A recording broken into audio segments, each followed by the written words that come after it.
મધદરિયે પડી ગયેલો માણસ ભલે તે તરવામાં ગમે તેટલો પણ એક્સપર્ટ હોય, પરંતુ તે પોતે પોતાને મેળે બચાવી શકતો નથી.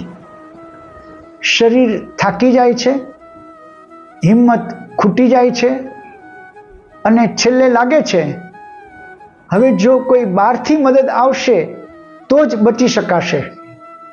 એ જ રીતે આ સંસારના મહાસાગરમાં ફસાયેલા આપણે જ્ઞાન, ધન, કૌશલ્ય, ખ્યાતિ આ બધું હોવા છતાં પણ મુક્તિ નહીં મળે. જ્યારે ભગવાન શ્રી કૃષ્ણ ભક્ત ઉપર કૃપા કરીને તેમના કરુણારૂપી હાથથી ભક્તને ઉપાડે છે ત્યારે જ સાચી મુક્તિ મળે છે. ભગવદ્ ગીતામાં શ્રી કૃષ્ણ કહે છે, મમ એવ હિ પ્રપદ્યન્તે માયામ એતામ તરંતિ તે. જે લોકો માત્ર મારો આશરો લે છે તે જ મારી માયાને પાર કરી શકે છે.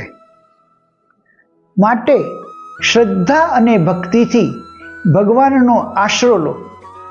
સાચો આશ્રય ભગવાનના ચરણોમાં જ છે. હરે કૃષ્ણ.